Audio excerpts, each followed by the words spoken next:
तत्वमाला विभूषिता भुक्ति मुक्ति प्रदाता च तस्मै श्री गुरुवे नमः। तस्मै श्री गुरुवे नमः।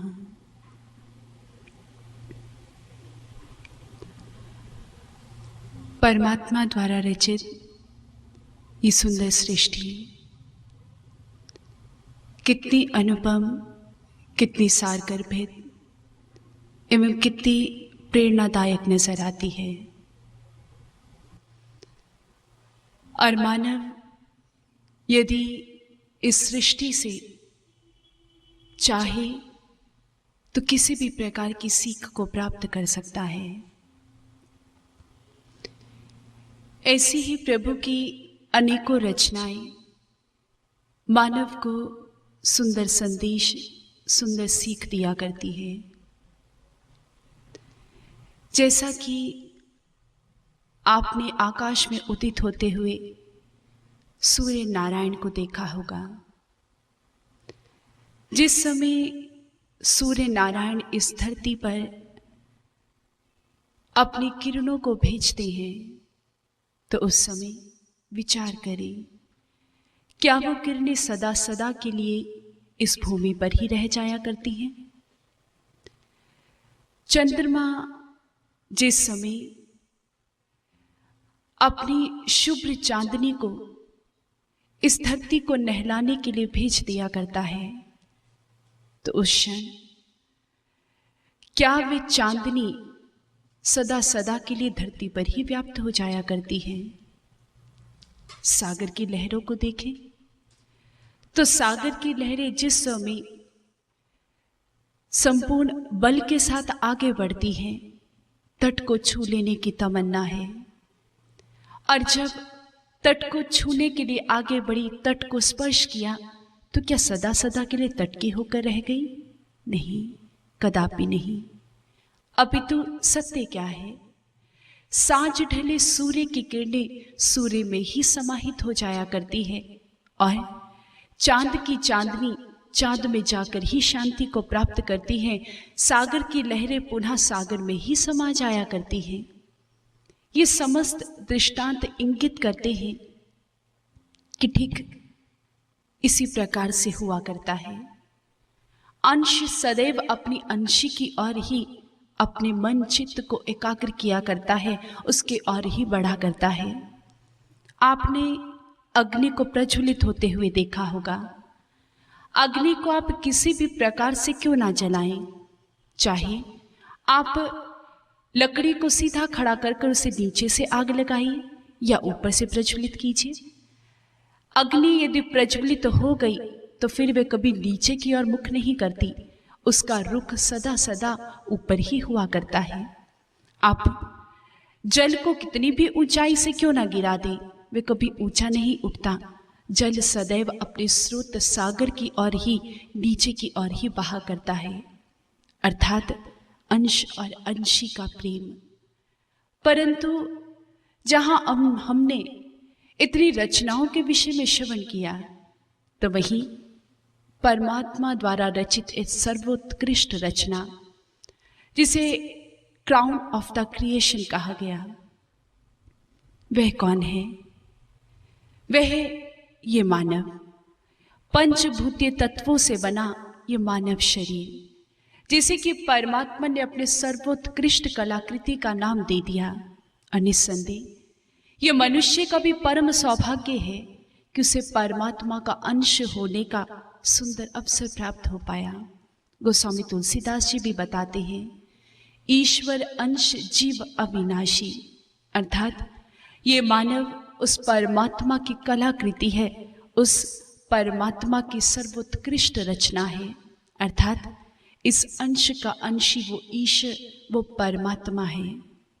परंतु जहां सभी अंश अपने अंशी की ओर ही उद्यत हो रहे हैं, लेकिन वही हम मानव को देखें, मानव को तो अपने अंशी की तनिक भी चिंता नहीं, उसे तनिक भी उसकी याद नहीं, अर्थात परमात्मा से, ईश्वर से इंसान बेमुख हो चुका है।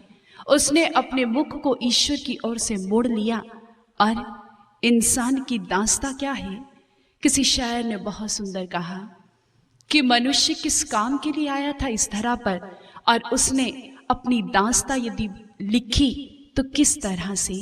एक शायर कहता है, आया था सैर करने ए मुसाफिर तू यहाँ, था सैर करके लौट जाना युक्त तुझको फिर वहां। तू सैर करना भूल कर निज घर बना कर टिक गया, कर याद अपने देश को परदेश में क्यों रुक गया। ए मानव, तुझे जागना होगा, तुझे अपने सत्य घर को याद करना होगा, क्योंकि ये दुनिया तो एक मुसाफिर खाना है, ये तो सराय है। तू चंद दिनों का मेहमान है, तुझे वापस लौट कर उस घर के भीतर जाना है। इसलिए तू उसकी संभाल कर, उससे अपना परिचय स्थापित कर ले। जहाँ पर तुझे वापस लौट कर जाना है, अपने अंश की ओर रुख कर तूने क्यों दुनिया में अपने दिल को अटका लिया, तूने क्यों दुनिया को अपना सर्वस्व मान लिया। क्योंकि दुनिया से दिल लगाकर दुनिया से कुछ ना मिलेगा। इसलिए तू उससे याद कर जिससे तेरा लोक भी सुधर जाए और परलोक भी सुधर जाए। दुनिया से दिल लगा कर दुनिया से क्या मिलेगा। दुनिया से दिल लगा कर दुनिया से क्या मिलेगा। दुनिया से दिल लगा कर दुनिया से क्या मिलेगा।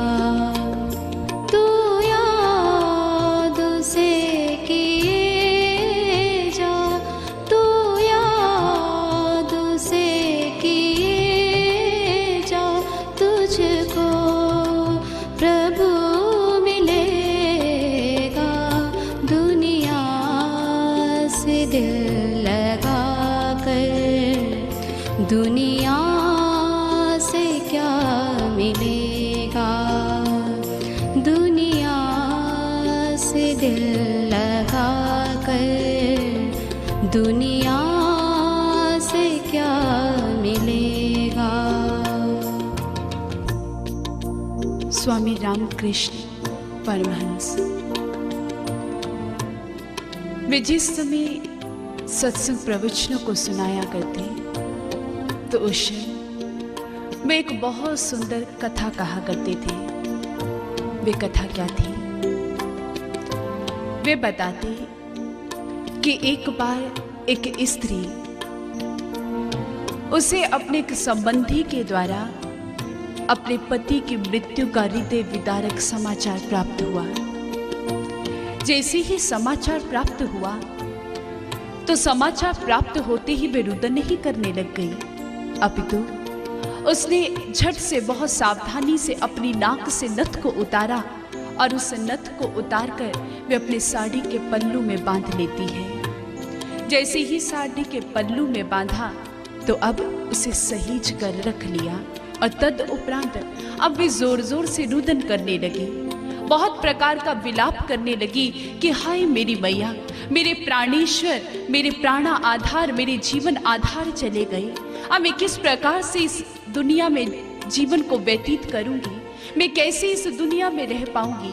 बहुत प्रकार का चित्कार कर रही है, विलाप कर रही है। और साथ ही साथ इतना ही नहीं, अपितु वह धरती पर पछाड़ खाकर भी गिर जाती है, फिर भी सावधान है कि कहीं पल्लू में बंधी हुई नथ को किसी प्रकार की कोई क्षति न पहुंचे। स्वामी रामकृष्ण परमहंस जी कहते हैं कि यह हास्यपद प्रसंग हमें कुछ समझाना चाहता है कि ठीक इसी प्रकार मनुष्य को भी ईश्वर रूपी प्रेतम की चिंता कहाँ है। वे उसके लिए कहाँ रुदन करता है, कहाँ विलाप करता है, अपितु वे तो केवल और केवल मात्र संसार रूपी नथ को संभाल कर रखना चाहता है, उसे ही सहेज कर रखना चाहता है। उसे ईश्वर की याद कहाँ, वो तो ईश्वर को भूला पड़ा है। महापुरुष कहते हैं, नहीं कहता कि दुनिया से जुदा हो, नहीं कहता कि दुनिया से जुदा हो, पर तेरी हर श्वास में यादें खुदा हो। पर याद किसे है आज ईश्वर की? मनुष्य अपने अंश उस ईश्वर को भूल चुका है और मानो ये अपने साथ एक रोग को लेकर आया। 84 लाख योनियों से भटकता हुआ जीव अपने साथ इस तन के भीतर भी एक रोग को लेकर चला आया। अब वो रोग था विस्मरण का रोग, भूल जाने का रोग। मनुष्य भूल बैठा है, भूला ही तो हुआ है। हम देखें तो जीवन के आरंभ होने से और जीवन के खत्म होने तक मनुष्य को याद कहाँ आती है? वो भूला भटका ही तो इस संसार के भीतर फिरता है। विचार करिए, जिस समय एक नन्हे से शिशु का जन्म इस धरा पर होता है, अपनी नन्ही नन्ही आंखों को खोला, सामने एक नवीन संसार को देखता है। माता पिता को देखा, बताया गया कि ये तेरे रिश्ते नाते हैं। मनुष्य उन्हीं को अपना सगा संबंधी समझ लेता है, उनसे रिश्तों की डोर को बांध लिया, भूल गया। भूल जाने की आदत कि मैं तो अभी उससे रिश्ते को स्थापित कर आया था, मैं यहाँ रिश्ता कैसे जोड़ सकता हूँ? तदुपरांत वह बालक बाल्य अवस्था को प्राप्त करता है, वह शिशु बाल्य अवस्था को प्राप्त करता है और जैसे ही बाल्य अवस्था को प्राप्त किया, खेल खिलौनों में रम जाता है। भूल बैठा कि जीवन तो स्वयं खेलने के लिए मिला था। मनुष्य इन खेल खिलौनों के भीतर उलझकर इस संसार को सत्य समझकर यहीं पर विचरण करने लगता है। नित्य नए खेल खेलता है, लेकिन भूल जाता है कि ये संसार स्वयं एक खेल है, मिथ्या है, माया है। तदुपरांत मनुष्य यौवनावस्था को प्राप्त हुआ। युवावस्था को प्राप्त हुआ तो उस समय भी अपने ही यौवनावस्था के मद के भीतर इतना चूर हो जाता है, मदहोश हो जाता है और भूल जाता है कि एक दिन ये यौवनावस्था भी छीन ली जाएगी। ये गरुड़ सदा नहीं बना रहने वाला। वृद्धा अवस्था आई और वृद्धा अवस्था भी आकर कुछ याद कराना चाहती है, लेकिन मनुष्य याद नहीं करना चाहता, वे भूलना चाहता है एक ही बात कि अब इस संसार से कूच भी करना है। मनुष्य इस बात को भी याद नहीं करना चाहता और इस प्रकार भूलने के कारण से मनुष्य को परमात्मा बहुत प्रकार का दंड देता है। और सबसे भयंकर दंड जो ईश्वर को भूलने के लिए देगा, वो दंड क्या है? 84 लाख योनियों की असहाय और कष्टप्रद यात्रा, जिसे स्पष्ट करते हैं विवेक चूड़ामणि के भीतर भी कहा गया, लक्ष्य च्युतम चेदति चित्त मीशद बहिर्मुखम सन्निपते ततत्सह प्रमादतः पर चित्त केली कंदुकाः सोपान पड़क तो पति तो यथा तथा।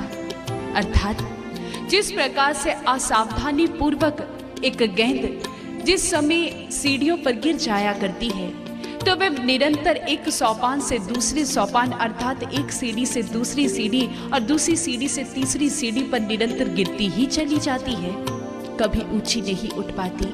ठीक इसी प्रकार मनुष्य भी जिस समय अपने लक्ष्य ब्रह्म से बहिर्मुख हो जाता है, उससे च्युत हो जाता है, अपने चित्त को संसार के भीतर लगा दिया करता है, तो उस क्षण वह भी निरंतर निम्न योनियों को ही प्राप्त करता है। इसलिए मनुष्य को जागना होगा, उसे ईश्वर को याद करना होगा, क्योंकि यदि जीवन में ईश्वर नहीं, वह ब्रह्म नहीं, वह परमात्मा नहीं, तो फिर वह केवल और केवल मात्र संसार में दुखों को ही प्राप्त करेगा। क्योंकि ये संसार क्या है? ये संसार केवल और केवल मात्र आसक्ति का एक जाल है, जिससे कि मनुष्य अपने ही मूर्खता के कारण कभी तोड़ नहीं पाता। इसके भीतर वो एक मकड़ी की भांति जो कि स्वयं ही जाल को बुनती है और स्वयं फिर उसी के भीतर उलझकर अपने प्राणों का त्याग कर देती है। मनुष्य भी इसके भीतर जाल को बुन लेता है और तदुपरांत उस जाल से निकलना इस मनुष्य को भी नहीं आता। ये संसार किस चीज का जाल है? जिसके विषय में बताया गया, संसार स्वप्न तुल्यो राग द्वेषादि संकुलः। This world is full of attachments and aversions, is like a dream. अर्थात ये संसार तो केवल और केवल मात्र एक स्वप्न है। आंख खुलते ही ये स्वप्न खत्म हो जाएगा, फना हो जाएगा, समाप्त हो जाएगा। इसलिए मनुष्य को इस संसार रूपी स्वप्न से प्रीत नहीं लगानी, अपितु उसे तो चेत कर उस ईश्वर से प्रीत लगानी होगी। लेकिन मनुष्य के भाग्य की विडंबना स्वामी रामकृष्ण परमहंस जी बताते हैं कि घर में पुत्र नहीं, घर में दौलत नहीं, घर बार नहीं, इस प्रकार का रोना तो बहुत से लोग रोते हैं, लेकिन जीवन में ईश्वर नहीं, जीवन में भक्ति नहीं, जीवन में वैराग्य नहीं, जीवन में साधना नहीं, इस प्रकार का रोना इस संसार के भीतर कोई जीव नहीं रोता।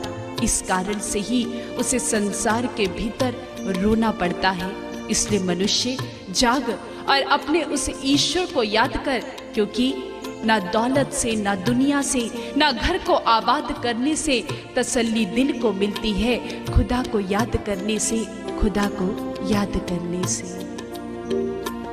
दौलत हो या हुकूमत, ताकत हो या जवानी, दौलत हो या हुकूमत, ताकत हो या जवानी, हर चीज मिटने वाली, हर चीज आने जानी, हर चीज मिटने वाली, हर चीज आने जानी, हर चीज आने जानी, ये सब गुरूर एक दिन मिट्टी में जा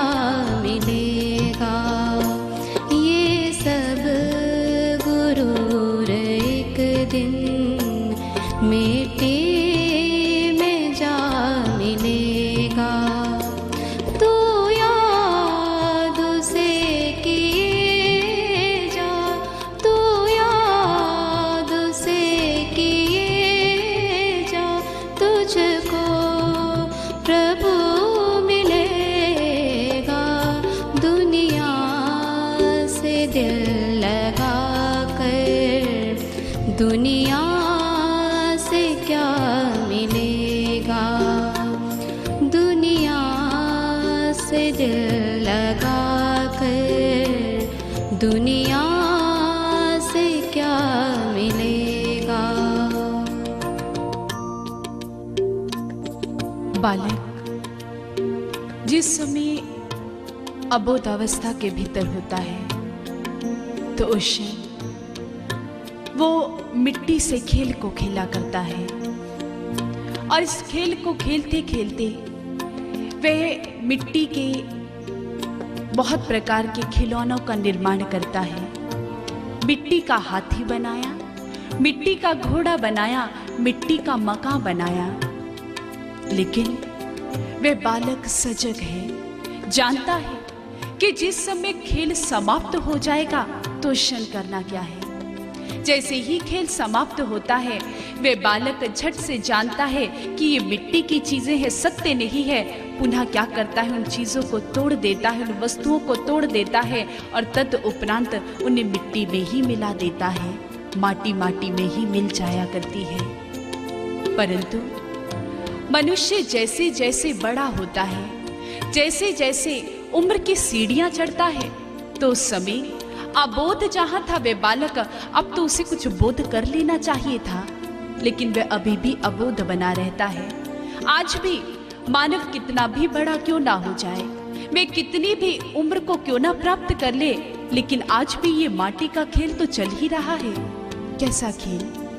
नश्वर संसार में जन्म लेने वाला ये नश्वर जीव संसार में आकर नश्वर चीजों का ही तो एकत्रीकरण कर रहा है। उसने माटी से माटी को ही एकत्र कर डाला, माटी का खेल ताउम्र खेलता रहा। लेकिन क्यों भूल गया कि माटी तो माटी में ही मिल जाएगी, माटी कभी भी उसे किसी प्रकार भी सुख प्रदान नहीं कर सकती। मैं किसी प्रकार से भी उसके साथ जाने वाली नहीं। माटी कभी सत्य हो ही नहीं सकती, एक स्वप्न सत्य हो ही नहीं सकता। और यही मनुष्य के भाग्य का ये सबसे बड़ा, हम कहें कि उसे एक दुर्भाग्य की प्राप्ति हो गई। ये उसके भाग्य की विडंबना है, सबसे बड़ी विडंबना, कि मनुष्य नित्य प्रति किसी न किसी जीव को काल का ग्रास बनते हुए देखता है। वह देखता है कि मनुष्य इस संसार से जिस समय कूच करता है तो उस क्षण व्यक्ति अपने साथ कोई ऊंचे से ऊंचा महल लेकर नहीं जाता। एक व्यक्ति चाहे कि वह अपने साथ छोटी सी सुई को लेकर चला जाए तो ये भी संभव नहीं। मनुष्य इस संसार से किसी प्रकार से भी कुछ नहीं ले जा सकता। यहाँ तक कि महापुरुष कहते हैं कि ये तन जो मनुष्य अपने साथ लेकर आया, ये तन भी यही छूट जाता है, तो क्या जाएगा मनुष्य के साथ। लेकिन मनुष्य फिर भी भूला भटका बैठा है, फिर भी उसे याद नहीं आती कि मुझे क्या समेटना था, मुझे क्या सहेज कर रखना था, मुझे किस चीज को एकत्र कर कर रखना था। हाँ, मनुष्य के भीतर बहुत लालच है, बहुत लोभ है, बहुत कुछ एकत्र कर लेने की उसके भीतर भावना है, बहुत कुछ समेट लेने की उसके भीतर भावना है। परंतु क्या समेटा इस संसार के भीतर? केवल और केवल मात्र संसार को। लेकिन वही यदि हम महापुरुषों के जीवन की दृष्टिपात करें तो महापुरुषों का जीवन कैसा है? एक कथा कहते हैं कि एक बार एक संत जो कि एक कुटिया के भीतर निवास किया करते थे, उनके साथ उनका एक शिष्य भी हुआ करता था। वे शिष्य गुरुदेव के चरणों के सानिध्य में वहीं पर रहता, उनके साथ ही जीवन यापन किया करता। और संत जो कि नित्य प्रति सत्संग विचारों को प्रदान किया करते, तो वहीं वहां पर आने वाले श्रद्धालु गण महात्मा जी के लिए भेंट स्वरूप कुछ दान दक्षिणा भी चढ़ा जाया करते। जैसे ही धन संपदा के अंबार लग जाते तो श्रद्धालु गणों के जाने के पश्चात महात्मा गण उस धन राशि को उठाते और उसे उठाकर गरीबों के भीतर दान कर दिया करते। शिष्य कुछ दिन तो ये सब कुछ देखता रहा, लेकिन एक दिन उसके मन के भीतर भविष्य का ख्याल उठाया। भयभीत हो गया अपने भविष्य को लेकर। आज भविष्य अंधकार में नजर आने लगा। मन ही मन विचार करने लगा कि यदि इसी प्रकार से चलता रहा तो फिर भविष्य तो अंधकार में नजर आ रहा है। जीवन को जीने के लिए धन की अत्यंत आवश्यकता है, इस प्रकार से कैसे चलेगा? परंतु विचार करने लगा कि मैं किस प्रकार से संत जी को कह पाऊं, क्योंकि संत को कुछ भी कह देना उनका निरादर होगा। इसलिए उपाय तो अवश्य कुछ ना कुछ करना चाहिए, लेकिन उपाय क्या हो? बहुत प्रकार से वे सोच लगाता है, बहुत प्रकार से सोचा कि आखिर मैं करूं तो करूं क्या। और तब क्या हुआ? उसने आखिर एक उपाय निकाल ही लिया। संत जिस कक्ष के भीतर रहा करते थे, संत जिस समय कक्ष के भीतर जाने लगे तो उनके जाने से पूर्व ही शिष्य ने एक कागज के ऊपर एक सुक्ति को लिखा और उस सुक्ति को लिखकर उसने उस मुख्य द्वार पर लगा दिया। जैसे ही मुख्य द्वार पर लगाया और जैसे ही संत जी आज विश्राम करने हेतु अपने कक्ष की ओर बढ़े, उन्होंने जैसे ही कक्ष को खोलना चाहा तो द्वार पर देखा कि कुछ लिखा हुआ है। उन्होंने पढ़ा, क्या लिखा था उस पर? उस कागज के टुकड़े पर लिखा था, आपादार्थम धनम रक्षेत, अर्थात आपदाओं के समय के लिए धन का बचाव कर लेना अत्यंत आवश्यक है। संत जी ने पढ़ा, मुस्कुरा पड़े। वह जानते थे कि शिष्य का ही कार्य है और शिष्य को समझाने के लिए उन्होंने क्या किया? उन्होंने एक अन्य पृष्ठ को उठाया और उस पर लिखकर एक सुक्ति पुनः उस दरवाजे पर लगा दी। शिष्य ने सुबह सवेरे पढ़ा तो सुक्ति पर लिखा था, महताम आपदाह कुतः, अर्थात महान पुरुषों पर आपदाएं आखिर किस प्रकार से आ सकती हैं। शिष्य ने पढ़ा, फिर पुनः एक नया प्रयास किया। अब शिष्य ने एक और सुक्ति लिखकर लगा दी और वो सुक्ति क्या थी? शिष्य ने उस पृष्ठ के ऊपर पुनः लिखा कि कदाचित कुपितो देवः, अर्थात कभी भाग्य भी तो खराब हो सकता है, इसलिए धन को बचा कर रख लेना चाहिए। संत जी ने पुनः पढ़ा और उसे समझाने के लिए अंत में एक सुक्ति, बहुत सुंदर सुक्ति लिख दी, जिसके भीतर उन्होंने जीवन के रहस्य को समझा दिया। संत जी ने लिखा, सचितम च अपि नश्यति, अर्थात यदि आपदाएं आएंगी ही, यदि भाग्य खराब होगा ही, तो संचित किया हुआ धन भी नष्ट हो जाएगा। इसलिए इसे सहेज कर समेट कर रखने का क्या लाभ, समझाना चाहा। महापुरुषों की सोच कितनी विराट थी कि उन्होंने केवल और केवल मात्र अपनी आवश्यकताओं की पूर्ति हेतु ही परमात्मा के आगे मांग की। बहुत कम मांगा उन्होंने कि साईं इतना दीजिए जामे कुटुंब समाए, मैं भी भूखा ना रहूं और साध भी भूखा ना जाए। अर्थात केवल और केवल मात्र उदर पूर्ति और जीवन के कुछ आवश्यकताओं को पूर्ण करने के लिए उन्होंने परमात्मा के आगे याचना की। लेकिन वही जीव को देखें तो मनुष्य, यदि मनुष्य से कहा जाए कुछ मांगने के लिए, तो जानते हैं मनुष्य की मानसिकता और मनुष्य का लोभ कितना बढ़ चुका है। मनुष्य यदि परमात्मा के आगे मांगेगा तो वे क्या मांगेगा, साईं इतना दीजिए जामे दुनिया समाए, मैं ही केवल नोट गिनूं और घर भरता ही जाए। ये मनुष्य की सोच है, अधिक से अधिक कमा लेना चाहता है। लेकिन हम देखें, इसे कमा लेने से मनुष्य को मिलेगा क्या? इतना अधिक यदि उसने संचय कर भी लिया तो इस संचय का लाभ क्या? यदि किसी के पास ये धन नहीं तो उसके जीवन में कौन सा अभाव है? हमारा इतिहास गवाही देता है, हमारे संतों महापुरुषों की। हम देखें, हमारे आगे उदाहरण आता है महात्मा बुद्ध जी का। महात्मा बुद्ध जिन्होंने अपने राजपाट को ठोकर मार दी और बोधिसत्व की प्राप्ति के लिए बढ़ चले, उन्होंने धन को महत्वता नहीं दी। मीराबाई जिन्हें की मेवाड़ की सम्राज्ञी बताया गया, लेकिन वही मेवाड़ की रानी गलियों के भीतर उतर जाती है, संसारिक धन को एक और रख दिया और क्या गा उठी, पायो जी मैंने राम रतन धन पायो, राम रतन की प्राप्ति कर ली मीरा ने। वही कबीरदास जी के जीवन की दृष्टि पार डाली तो कबीरदास जी भी अपनी ही फकीरी के भीतर इतने मगन है कि वो क्या गाते हैं, मन लागो मेरो यार फकीरी में, जो सुख पाया राम भजन में, सो सुख कहाँ अमीरी में। उन्होंने स्पष्ट कर दिया। लेकिन वही एक और बिल्कुल अलग उदाहरण हमारे समक्ष आता है राजा जनक जी का, जिन्हें वैदेही कहा गया, अर्थात जो उस राजपाट के भीतर रहते थे, ऐश्वर्य वैभव के भीतर रहते थे, परंतु फिर भी वे पूर्णतः उससे अलग थे। वे बिल्कुल उससे अलग थे, उसके भीतर संलग्न नहीं थे, अर्थात वे एक चिर आनंद के भीतर जीवन को व्यतीत कर रहे थे। इसलिए समझाना चाहा कि जीवन का लक्ष्य कभी धन दौलत ऐश्वर्य वैभव हो ही नहीं सकता। लेकिन मनुष्य की सोच कितनी संकुचित है। मनुष्य के जीवन पर यदि हम दृष्टि पार डालें तो मनुष्य के विषय में कहा जाता है कि मनुष्य के जीवन की कुछ मूलभूत आवश्यकताएं हैं। वो आवश्यकताएं क्या है? रोटी, कपड़ा और मकान।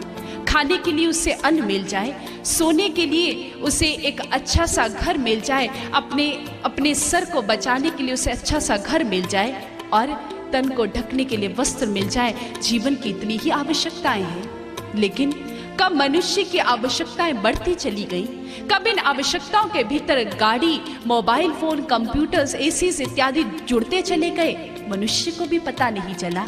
और मनुष्य की हालत क्या है कि आज उसने अपने पांव अपनी चादर से बाहर निकाल दिए। जिस समय चादर छोटी पड़ी तो परेशानी तो होनी ही थी, मनुष्य को भी परेशानी होने लगी और तड़प रहा है। और इस तड़प को समाप्त करने के लिए उसने उपाय क्या खोजा कि और अधिक अंबार लगाए जाएं, और अधिक कमाया जाए, शायद उसको प्राप्त करने के पश्चात शांति मिल जाए।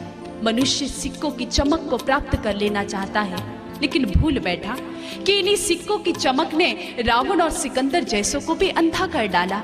क्या मिला उन्हें? लंका गढ़ सोने का भया, मूर्ख रावण क्या ले गया?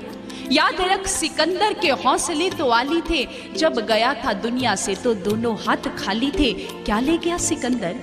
आज मनुष्य अपने रुतबे को बनाकर रखना चाहता है, वह हुकूमत को बनाकर रखना चाहता है। लेकिन इसी हुकूमत को जब दुर्योधन ने प्राप्त करना चाहा तो महाभारत का विध्वंसकारी युद्ध हमारे समक्ष आया। केवल और केवल मात्र रक्तपात हर और नजर आया। क्या मिला इसे एकत्र कर लेने से? राजा अशोक इसी को प्राप्त करने निकला तो चंड अशोक हो गया। लेकिन मनुष्य सुनकर भी नासमझी कर बैठता है। वे संसार को अधिक से अधिक सहेज कर समेट कर रखना चाहता है, लेकिन उसका ये अंबार लगाना किस प्रकार से है? कहते ठीक इसी प्रकार जिस प्रकार से मधुमक्खियां बहुत दूर दूर जाकर बहुत परिश्रम कर कर फूल पर बैठकर वे बहुत प्रकार के मधु को एकत्र करती है। और जिस समय मधु को एकत्र किया और अपने छत्ते के भीतर बहुत सारे शहद को एकत्र कर लिया, लेकिन उसी क्षण जैसे ही शिकारी को भनक पड़ी, शिकारी आया, उसने आग लगाई छत्ते के ठीक नीचे और उस क्षण क्या हुआ? मक्खियां उड़ जाती है और शिकारी उस छत्ते से शहद को निकाल कर ले आता है। क्या प्राप्त हुआ? फूल कितने अथक प्रयास से खिलता है, लेकिन जिस समय माली आता है तोड़ कर ले जाता है, क्या मिला? कहते हैं ठीक इसी प्रकार जिस समय काल रूपी माली आएगा, काल रूपी शिकारी आएगा, वो भी हमसे ये सब कुछ छीन कर ले जाएगा। कुछ भी हमारे पास रहने वाला नहीं। इसलिए मनुष्य को कुछ सोच करनी होगी, कुछ समझना होगा। और वो समझना क्या है कि संसार की दौलत को उसे नहीं एकत्र करना, क्योंकि संसार की दौलत इस संसार में ही रह जाएगी। जैसे कि संसार का नियम है कि एक व्यक्ति यदि अपने देश से किसी दूसरे देश में जाता है तो उस क्षण वे उस देश में यदि कुछ आदान प्रदान करना चाहता है तो उस क्षण उसे वहां की मुद्रा चाहिए। उसे वहां जाकर अपने देश की मुद्रा को उस देश की मुद्रा में परिवर्तित करवाना पड़ता है, तभी वहां जाकर वे आदान प्रदान कर सकता है, कुछ व्यापार कर सकता है। ठीक इसी प्रकार जिस प्रकार से इस देश की मुद्रा दूसरे देश में नहीं चल सकती, तो इस संसार की दौलत उस संसार में कैसे चल सकती है? मनुष्य को सोचना होगा। उसे उस दौलत को सहेज कर रखना होगा जो दौलत उसे परमात्मा ने दी। कौन सी दौलत? हम विचार करें तो परमात्मा ने भी उसे दौलत दी थी, श्वासो रूपी दौलत। उसका व्यापार करना था, लेकिन मनुष्य क्या करता है? इस तन को प्राप्त करके, इस हीरे को प्राप्त करके मनुष्य भूल बैठता है, भूल जाता है। क्या भूल गया? कि ये तन भी एक दिन समाप्त हो जाएगा। कहा इस तन के विषय में, What is your life? It's just like a vapor that appears for some time and then vanishes away. Any time कभी भी समाप्त हो जाने वाला है। इसलिए मनुष्य को जागना होगा। उसे 206 हड्डियों की इस इमारत, 72 करोड़ और 72 लाख नारियों की इस तंत्र से इसे कुछ प्राप्ति करनी होगी। और वो प्राप्ति क्या है? उसे ईश्वर को याद करना होगा। और यदि उसने ईश्वर को याद नहीं किया तो फिर हश्र क्या होगा? परिणाम क्या होगा? पलटू दास जी बताते हैं, पानी बीच बतासा बंदे तन का यही तमाशा है। मुट्ठी बांधे आया बंदा हाथ पसारे जाता है। प्राण तुम्हारे पाहुन बंदे क्यों रिस किए कुहाता है। पलटू दास बंदगी चुके बंदा ठोकर खाता है, बंदा ठोकर खाता है। इसलिए बंदगी कर, ईश्वर को याद कर। दुनिया में दिल लगाने से ए मूढ़मती तुझे कुछ नहीं मिलने वाला। आता नहीं पलट कर गुजरा हुआ ज़माना। आता नहीं पलट कर गुजरा हुआ ज़माना। क्या ख्वाब का भरोसा, क्या मौत का ठिकाना। क्या ख्वाब का भरोसा, क्या मौत का ठिकाना। क्या मौत का ठिकाना। यूं जिंदगी गवा कर क्या फायदा मिलेगा।